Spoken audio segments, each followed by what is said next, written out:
Hola, buenos días. ¿Cómo está, familia de la Vid? Bueno, pues ya estamos listos para comenzar nuestra reunión virtual, pues a través de este medio.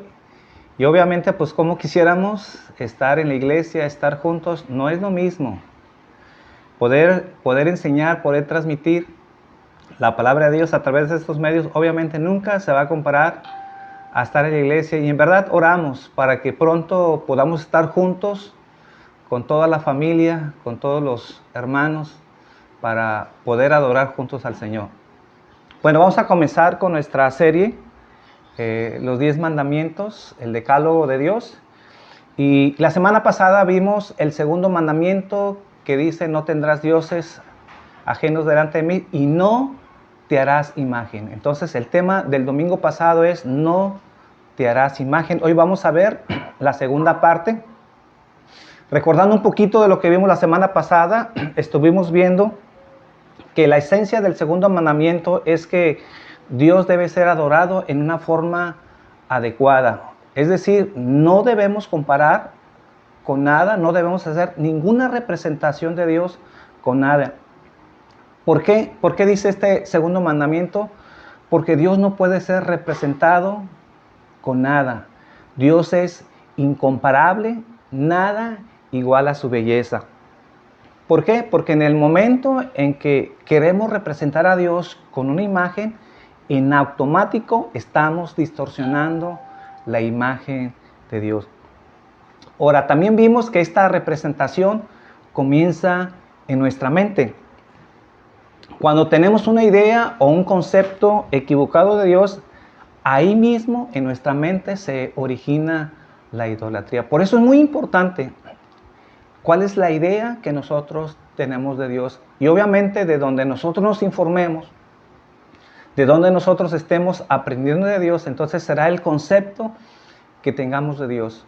Esto significa que si tenemos una idea errónea de Dios, lo que la Biblia no enseña que es Dios, entonces en ese momento nos estamos haciendo una imagen, una figura, y ahí es en donde inicia la idolatría. Entonces, ninguna imagen o figura puede tener la dignidad para representar la imagen de Dios. Lo finito, como dije la semana pasada, no puede ser comparado con lo infinito. Entonces, el concepto que tengas de Dios determinará cuál va a ser tu relación y tu adoración con Dios. Por ejemplo, mucha gente, cuando hablamos del concepto de Dios, mucha gente cree que Dios es amor, solo es amor. Y como Dios es amor, Dios es tan bondadoso, Dios es tan bueno, que entonces Dios no puede mandar a nadie al juicio. Mucho menos puede mandarlo al infierno. Entonces, tenemos un concepto en donde no importa cuán pecador seas, no importa cuán malo seas, Dios es tan bueno que a Dios a nadie va a juzgar.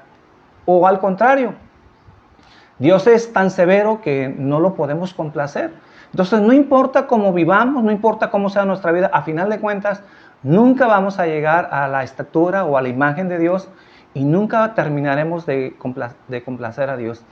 Por eso es tan importante estudiar la Biblia, aprender de quién es Dios, porque lo que aprendamos de Dios, entonces, eso hará que crezca nuestro concepto, nuestra idea de Dios, y obviamente que la Biblia quiere que tengamos una idea correcta de quién es Dios. Entonces, esta mañana continuaremos con la segunda parte de no te harás imagen. ¿Y qué le parece si antes de continuar oramos, ponemos esto en las manos de Dios para que Dios haga lo que tenga que hacer con nuestras vidas? Padre, en esta mañana te damos gracias por tu bondad, por tu misericordia, que nos permites juntarnos a través de este medio para aprender de ti, Señor. Pido tu bendición, Señor, sobre todas las familias de la iglesia de la Vid, Señor. Que tu misericordia se derrame, Señor, en cada una de ellas. Y te damos gracias, Señor, por todo este tiempo, por toda esta tormenta. Y oramos por aquellas familias, Señor, que están pasando un tiempo difícil por las inundaciones, por aquellos, Señor, que tal vez han perdido cosas materiales. aquellos que viven cerca de los arroyos, de los ríos, Padre, pedimos que tengas misericordia de sus vidas, Señor. Guárdalos, Padre. Y gracias, Padre, porque tú nos has preservado, Señor, nos has guardado, Señor. Y que esta mañana, Señor, tú puedas traer el alimento espiritual para nuestras vidas. Llénanos de ti, Señor. Fortalécenos de ti. Te damos gracias en el nombre de Jesús. Por favor, vaya conmigo al libro de Éxodo, capítulo 20. Vamos a leer desde el versículo 4 hasta el versículo 6. Éxodo capítulo 20, versículo 4 al versículo 6. Y dice, no te harás imagen ni ninguna semejanza de lo que está arriba en el cielo, ni abajo en la tierra, ni en las aguas debajo de la tierra. No te inclinarás a ellas, ni las honrarás, porque yo soy Jehová tu Dios, fuerte, celoso, que visito la maldad de los padres sobre los hijos hasta la tercera y cuarta generación de los que me aborrecen, y hago misericordia a millares, a los que me aman y guardan mis mandamientos. En este texto nos da al menos dos razones por el cual nosotros debemos de cumplir el segundo mandamiento. Nos da dos razones. En primer lugar, ¿por qué nosotros no debemos hacer imagen? Dice aquí, porque dice versículo 4, versículo 4 dice, no te harás imagen ni ninguna semejanza de lo que está arriba en el cielo, ni abajo en la tierra, ni en las aguas debajo de la tierra, ni te inclinarás a ellas, ni las honrarás, dice, porque yo soy Jehová tu Dios. Es decir, ¿por qué no debemos de hacer ninguna comparación y ninguna representación? Porque Dios es nuestro Dios. Esa es la primera razón, el primer motivo por el cual nosotros debemos cumplir este mandamiento, porque Dios es nuestro Dios. Es decir, cuando Dios dice, no te harás imagen, Él está diciendo, nada en lo que me quieras representar soy yo. Si tú me quieres hacer una imagen, si tú quieres hacer una estatua y me quieres representar por muy hermoso, por muy valioso, aunque le pongamos las cosas más costosas, nada de eso soy yo. Cuando la palabra dice yo soy Jehová, esta palabra Jehová significa que es autoexistente, que Él es eterno, que de Él se derivan todas las cosas. Por eso nunca debemos comparar al Creador con la creación, porque de Él se derivan todas las cosas. Entonces, segundo mandamiento dice, no me compares con nada, porque en cualquier cosa que tú me compares, yo no soy esa cosa. Yo no soy esa imagen, porque todas las representaciones que hagamos de Dios, lo hacemos con su creación. Y nunca, mis hermanos, debemos de confundir la creación con el Creador. Entonces, en ese caso, cuando dice, yo soy Jehová, Él está diciendo, yo soy soberano. Y si Él es soberano, entonces Él decide cómo debe ser adorado. Segundo mandamiento, no me representes con ninguna imagen, ninguna idea, nada de lo que tú quieras hacer de mí, representa lo que yo soy. Entonces, de nada sirve, mis hermanos, adorar a Dios si Dios no lo está demandando. Entonces, segundo mandamiento nos está enseñando cómo debe ser adorado a Dios. Y en esta parte de la adoración es muy importante porque a veces nos confundimos. De nada sirve la sinceridad si no lo hacemos bajo los estándares que Dios ha mandado. Muchas veces decimos, bueno, lo que importa cuando nos acercamos a Dios es que seamos sinceros y lo hagamos de corazón. Eso es lo que pensamos. Y tal vez muchos cristianos creen que lo más importante es ser sincero, pero ¿de qué sirve la sinceridad? ¿O de qué sirve que lo hagamos con todo nuestro corazón si no lo hacemos conforme a los estándares que Dios manda? Por ejemplo, dice Isaías en el capítulo 1, versículo 11, vaya conmigo, Isaías 1:11. Dice, ¿para qué me sirve, dice Jehová, la multitud de vuestros sacrificios? Hastiado estoy de holocaustos, de carneros y de cebo de animales, de animales gordos. No quiero la sangre de bueyes, ni de ovejas, ni de machos cabríos. Mi pregunta, mis hermanos, de acuerdo a este versículo, ¿cómo es que Dios puede hartarse? Porque así dice literalmente, ¿cómo es que Dios puede asquearse de nuestra adoración? En primer lugar, como nos dice el segundo mandamiento, porque no hacemos las cosas que Dios nos está diciendo. Cuando tenemos un concepto de Dios que no representa a Dios, y como dijimos al principio, y ese concepto, esa idolatría, comienza en nuestra mente, comienza en nuestro corazón, porque no terminamos de conocer a Dios. Entonces, no importa cuán sincero seas, si no lo estás haciendo como Dios manda. Si ustedes leen el contexto de este capítulo de Isaías 1, nosotros leímos el versículo 11, pero si ustedes leen más adelante, es que ellos estaban adorando a Dios de una forma equivocada. ¿Y cuál era su forma equivocada? Porque sus vidas del pueblo de Israel estaban llenos de iniquidad. Era un pueblo que practicaba la injusticia y que de ninguna manera se estaban acercando a Dios con arrepentimiento. Entonces, la sinceridad, el hacerlo con todas nuestras fuerzas, con todo nuestro corazón, pero si no lo hacemos como Dios establece, ¿y qué es lo que Dios establece? Que lo hagamos como Él quiera. En primer lugar, Dios se harta, está hastiado de la adoración cuando es una adoración en donde no es un corazón sincero, cuando no lo hacemos con manos limpias, con manos santas. Entonces, para Dios es más importante la obediencia, que nosotros nos acerquemos a Dios porque amamos obedecer a Dios, y entonces cuando le ofrecemos nuestra alabanza, nuestra adoración a Dios, Dios lo va a ver bien. Porque algo que Dios ve antes de nuestra adoración es que le estamos obedeciendo, que tenemos un corazón íntegro, un corazón correcto, que no practicamos la injusticia. Entonces, sinceridad no es suficiente. Entonces, la Biblia establece el protocolo de cómo debemos de venir a su presencia. Por ejemplo, si alguien se quiere entrevistar con el presidente de la República o alguien quiere ir con la reina de Inglaterra, obviamente para presentarnos ante ellos necesitamos seguir un protocolo que debemos de respetar.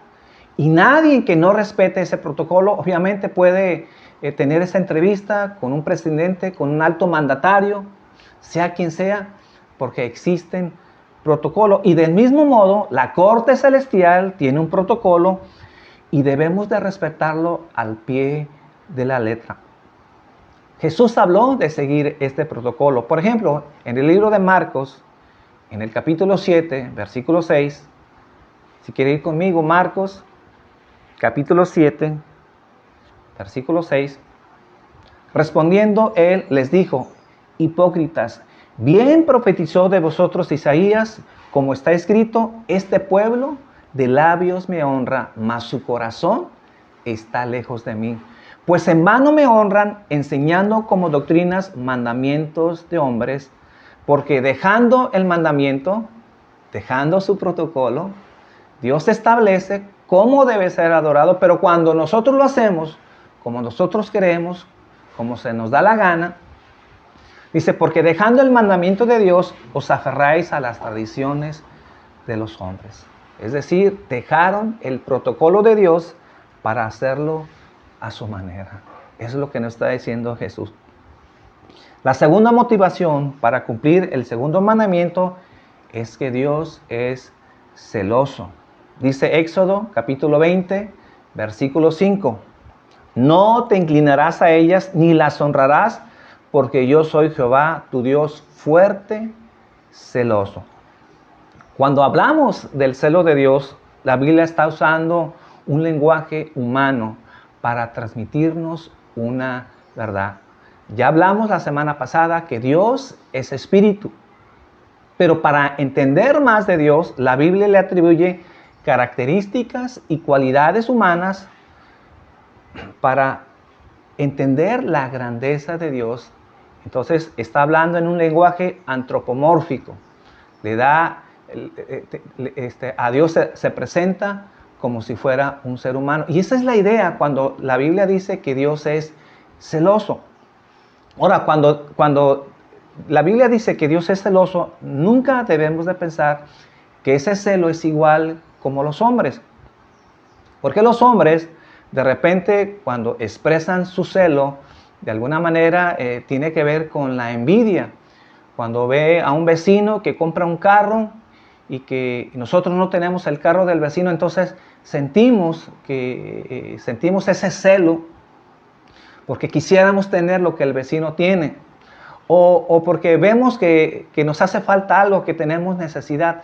Y en este caso, cuando hablamos del celo de Dios, Dios no envidia nada porque no tiene necesidad de nada. Y ese lenguaje de necesidad no cabe en Dios porque eso solamente corresponde a los seres criados, pero no a Dios. Entonces, a Dios no se aplica la palabra necesidad. ¿Por qué? Porque eso solamente le corresponde a los mortales. Mis hermanos, piensen, ¿qué Dios puede envidiar o qué Dios puede necesitar que Él no tenga? Si de Él le pertenece todo, de Él es la creación. Entonces, cuando la Biblia habla de celos, no se refiere exactamente de un celo humano. Entonces, entiéndase por celo de Dios aquello que Dios protege y resguarda con todo su ser, con toda su fuerza. Y principalmente Dios tiene celo cuando habla de su gloria y de su honor.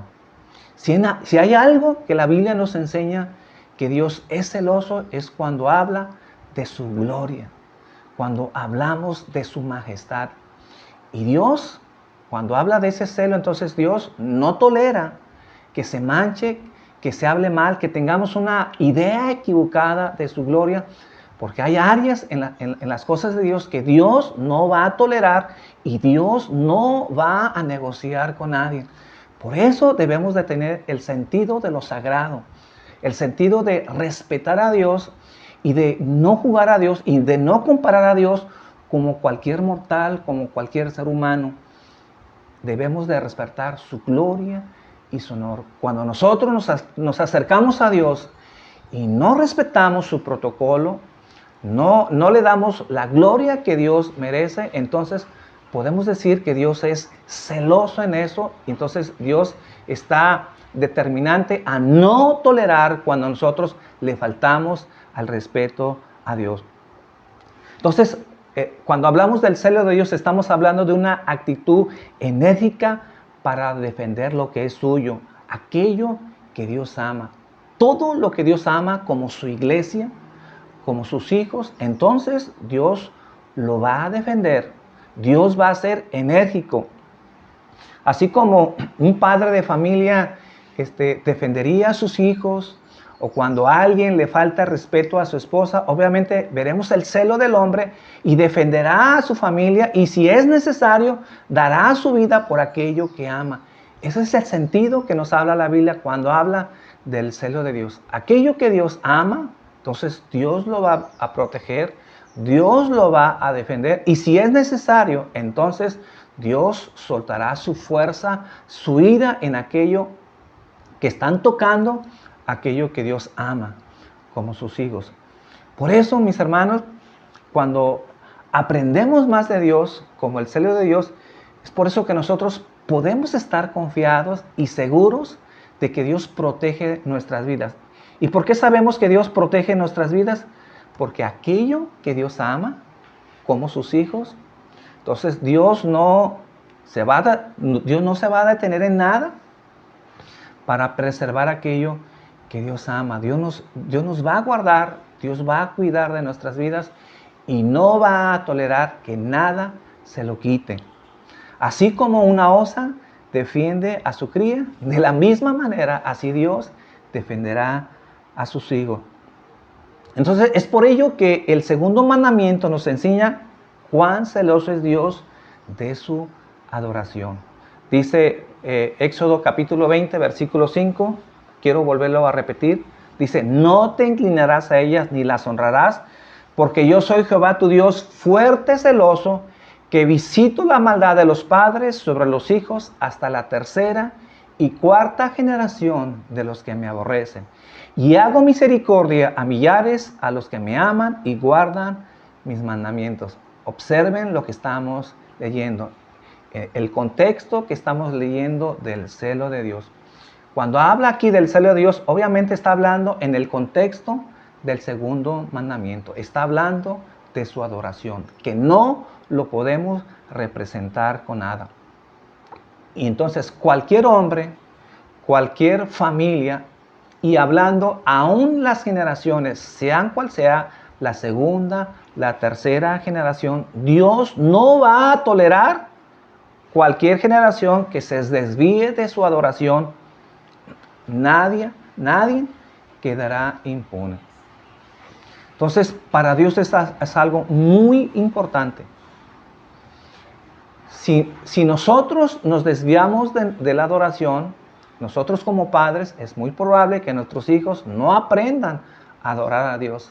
Y tendremos una generación que no conozca a Dios, que se desvíe de la adoración, inclusive podrá adorar otras cosas menos a Dios. Y Dios nos está diciendo en el segundo mandamiento que Dios no lo va a tolerar. Ahora, quiero aclarar algo muy importante. Este pasaje no está hablando de las maldiciones generacionales. Se ha usado mucho este pasaje, se ha manoseado para enseñar esta doctrina de las maldiciones generacionales. Este pasaje en ningún momento está hablando de que Dios va a castigar el pecado de los padres sobre los hijos, porque la Biblia nunca enseña eso.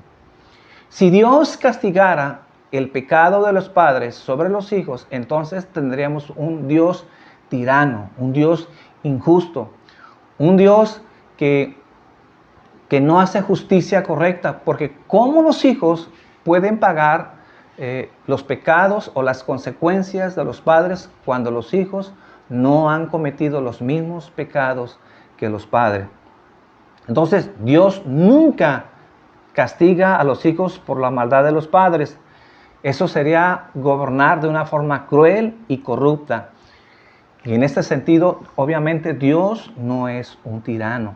Dice Deuteronomios, capítulo 24, versículo 16, más adelante de lo que estamos leyendo, Éxodo, después Deuteronomios 24, 16, los padres no morirán por los hijos, ni los hijos por los padres, cada uno morirá por su pecado.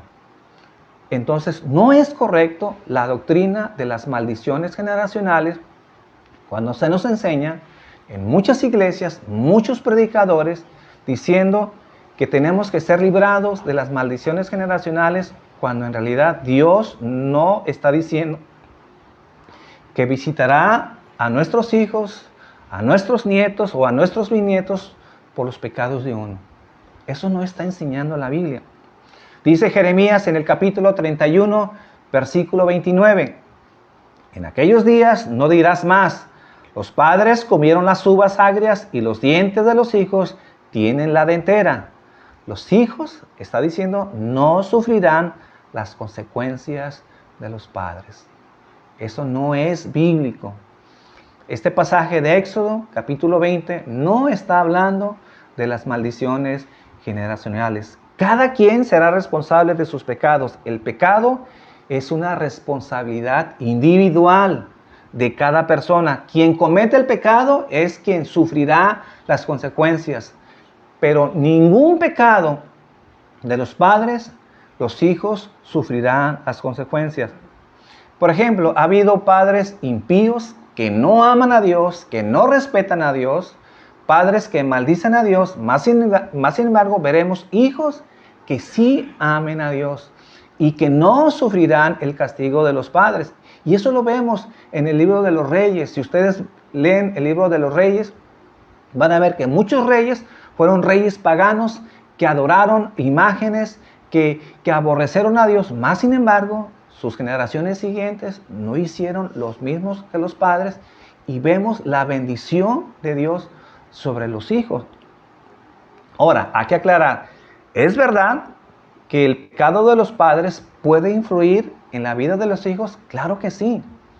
Pero no estamos hablando de un castigo generacional por el pecado de los padres. Cuando los padres no aman a Dios, cuando los padres, por ejemplo, tienen un vicio, o son borrachos, o fuman, es muy probable que los hijos aprendan a fumar o aprendan a tomar.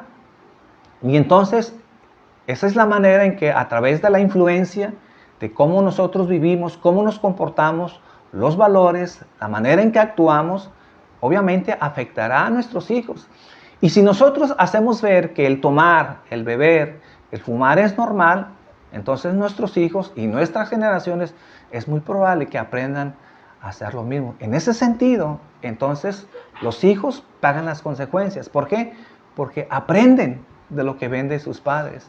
Si un padre, si un hijo ve que su padre golpea a su esposa o golpea a su mamá, es muy probable que eso lo vean como normal los hijos y lo lleguen a hacer lo mismo cuando ellos se casen.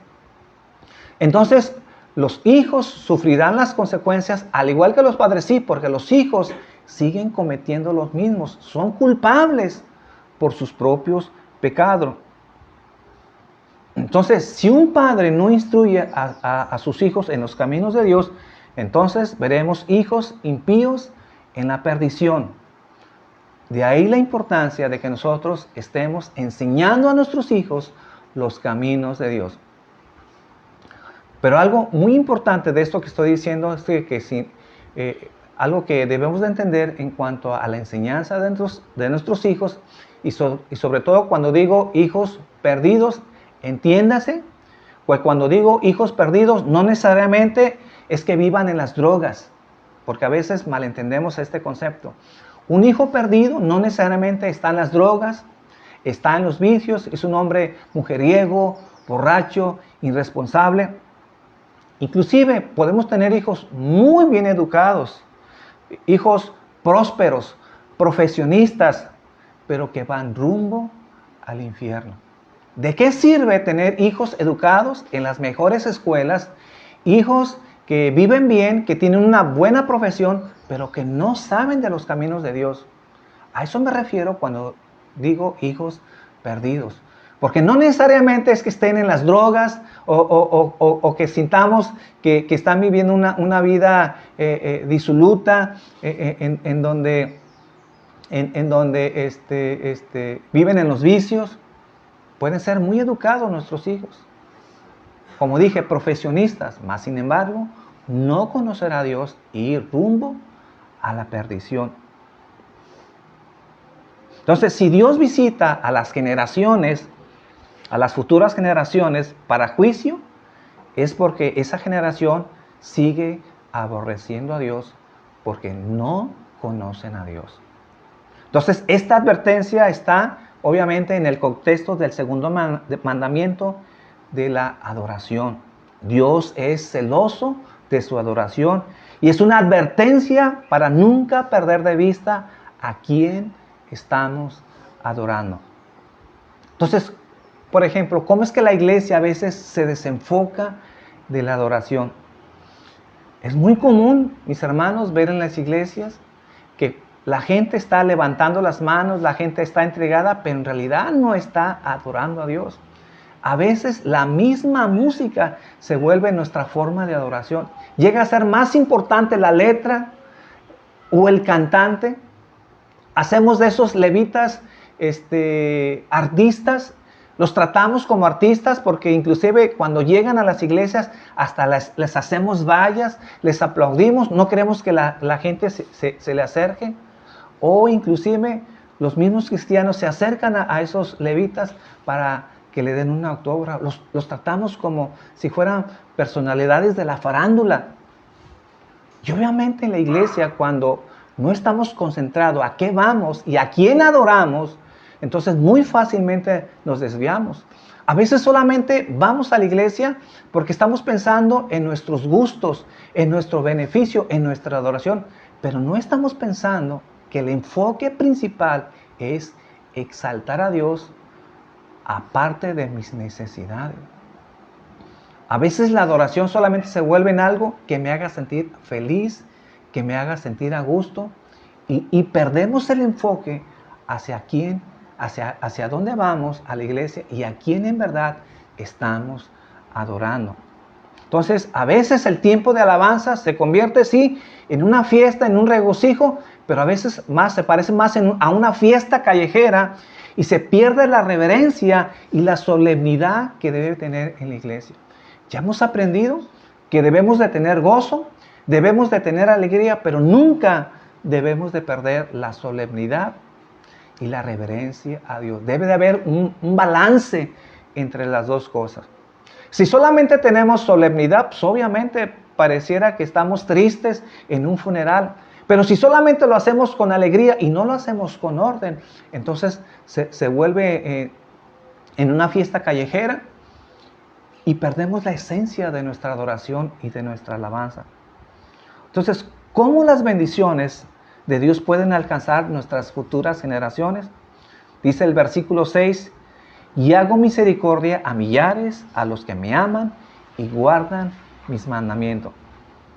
Mis hermanos, así como la impiedad de los padres puede traer serias repercusiones en la vida de los hijos, así también la piedad de los padres puede traer bendición sobre sus futuras generaciones. Y uno de los medios que Dios usa para alcanzar las futuras generaciones es a través de los padres responsables. Padres que enseñan a sus hijos los caminos de Dios. ¿Cómo Dios puede visitar esas 1000 generaciones en donde Dios traerá su bendición? Debemos de comenzar con nuestros hijos.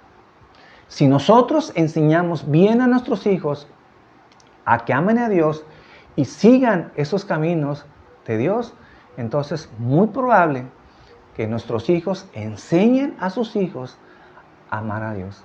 Pero todo comienza con nosotros, de que nosotros seamos responsables de enseñar a nuestros hijos para que la bendición de Dios pueda alcanzar nuestras futuras generaciones. Entonces, que nosotros no nos apartemos de la verdad, ni a diestra ni a siniestra, que seamos fieles a Dios, que estemos orando, que estemos haciendo nuestros devocionales, que nunca faltemos a la iglesia, que enseñemos a nuestros hijos que asistir a la iglesia es una de las partes más importantes en nuestras vidas y que nunca es una opción. Entonces, ¿con quién tiene misericordia de acuerdo al versículo 6? Y dice, versículo 6, y hago misericordia a millares, dice, a los que me aman y guardan mis mandamientos. ¿Cómo sabemos que amamos a Dios? ¿Cómo sabemos que nuestros hijos aman a Dios? ¿Cómo sabemos que nuestras generaciones aman a Dios? Dice aquí, cuando guardamos sus mandamientos. Dice Juan, capítulo 14, versículo 21, el que tiene mis mandamientos y los guarda, este es el que me ama. Y el que me ama será amado por mi Padre, y yo le amaré y me manifestaré a él. Entonces, Dios derramará bendición sobre nuestras familias y sobre nuestras generaciones cuando nosotros enseñemos a que nuestros hijos amen a Dios y guarden sus mandamientos. Obviamente, el hombre en sus propias fuerzas, en su estado natural, no quiere y no puede obedecer los mandamientos de Dios. Es por eso que la salvación solo se obtiene, es por eso que la salvación no se obtiene guardando los mandamientos, porque nadie los puede hacer. Por eso Dios vino a morir en la cruz por nosotros. Él vino a cumplir el estándar de los mandamientos de Dios para que nosotros pudiéramos creer en Él, pudiéramos descansar en Él, porque nadie puede salvarse cumpliendo los mandamientos. Hay mucha gente que piensa, hay muchos cristianos, yo he escuchado cristianos que piensan que las personas del Antiguo Testamento se salvaron guardando los mandamientos. Pero ninguna persona, ningún hombre de Dios, ninguna persona que ha conocido a Dios se ha salvado por guardar los mandamientos. Es verdad que tenemos que guardarlos, que tenemos que respetarlos, pero nadie los puede cambiar si antes Dios no cambia nuestro corazón. Dios no cambia el corazón de nuestros hijos. Por eso es muy importante enseñar que la salvación solo es por fe, solo es por gracia. Y cuando Dios cambia nuestras vidas, Dios cambia nuestros corazones, entonces estaremos preparados para cumplir el segundo mandamiento, que es adorar a Dios como Dios nos manda. Y así como aprendimos, adorar a Dios como Dios manda tiene que ver mucho con obedecerle, con guardar sus mandamientos, con guardar su palabra, con ser personas que amamos a Dios no solamente de dientes para afuera, no solamente porque levantamos nuestras manos, sino porque somos sinceros en nuestro corazón, en nuestros pensamientos. Y la única manera de que haya esa transformación en nuestras vidas es que rindamos nuestra vida al Señor. Mi amigo, si tú no conoces al Señor, si esta mañana te das cuenta que en verdad necesitas la salvación y que sabes que no has guardado los mandamientos y que no tienes la fuerza y que nadie tiene la fuerza para poderlos cumplir, lo único que puedes hacer es tomarte del Señor. La salvación es un don gratuito que Dios ofrece a la humanidad. Como dije anteriormente, la humanidad no perece no por falta de misericordia, sino porque no se quiere acercar al oportuno socorro que Dios está ofreciendo a toda la humanidad. Esta mañana, mi hermano, te invito a que te arrepientas de tus pecados, confiesa tu maldad y permite que Dios entre a tu vida para que pueda cambiarte y te pueda transformar y hacer una nueva persona. Te invito a que ores conmigo. Padre, esta mañana te doy gracias, Señor, porque sabemos, Señor, que aun cuando te conocemos, tal vez muchos no hemos cumplido con el segundo mandamiento, Señor. El segundo mandamiento se trata, Señor, de que te honremos de una manera, Señor. Que tú has establecido los protocolos, cómo quieres que te adoremos, Señor. Que no caigamos en la confusión, Señor, que es suficiente la sinceridad, Señor, que es suficiente hacerlo con todo nuestro corazón, si en verdad no lo hacemos, Señor, como tú lo has establecido.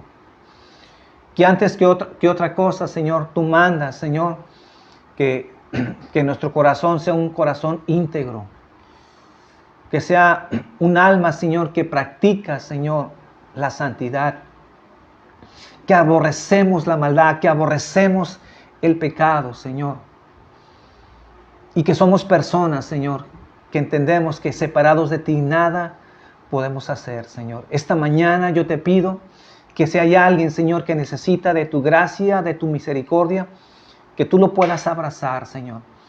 Que tú puedas cambiar su vida, que tú puedas cambiar su corazón, Padre. Porque sabemos, Señor, que es la única manera en que podemos ser guardados, Señor. Y oramos por nuestras generaciones, oramos por nuestros hijos, oramos por nuestros nietos, Padre. Ayúdanos, Padre, a que seamos sabios, a que podamos enseñar a nuestros hijos de tus caminos. Danos ese corazón, Padre, que despiertes en nosotros esa responsabilidad, Señor, de no olvidarnos de nuestras generaciones. Porque sabemos, Padre, que si nosotros te amamos, no en automático, nuestros hijos te van a amar. Nuestras generaciones futuras, Señor, te van a conocer.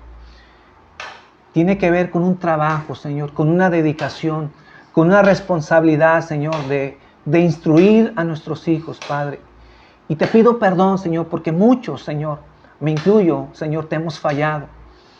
No hemos enseñado a nuestros hijos como debe de ser, Padre. Pero ojalá, Señor, estemos a tiempo, Señor, de corregir, Señor, nuestras faltas. De que empecemos, Señor, primero en nuestras casas, primero con nuestra familia, primero con nuestros hijos, Señor. De que ellos, Señor, puedan amarte. Ellos puedan conocerte, Señor. Para que entonces, en verdad, Señor, tu bendición pueda alcanzar las futuras generaciones, Señor. Y así lo deseamos de todo corazón. Te damos gracias esta mañana, Señor, en el nombre de Jesús. Pues mis hermanos, pues esperemos que hayan pasado un buen tiempo con el Señor, que esta enseñanza, este mensaje sirva en primer lugar, como así yo lo siento, en que enfoquemos nuestra enseñanza y nuestra primera misión con nuestra familia. No olvidemos a nuestros hijos de estar orando, de estarles enseñando y de que nosotros veamos que en verdad nuestros hijos están caminando con el Señor. Y si no, pues esforcémonos más, que Dios va a estar con nosotros para poder alcanzar a nuestros hijos y porque deseamos también que nuestras futuras generaciones, la tercera y cuarta generación, sean generaciones que amen a Dios, apasionados por las cosas de Dios. Y sabemos, mis hermanos, que si no nos proponemos eso, Dios estará con nosotros. Mis hermanos, que tengan un bonito fin de semana, que Dios me los bendiga.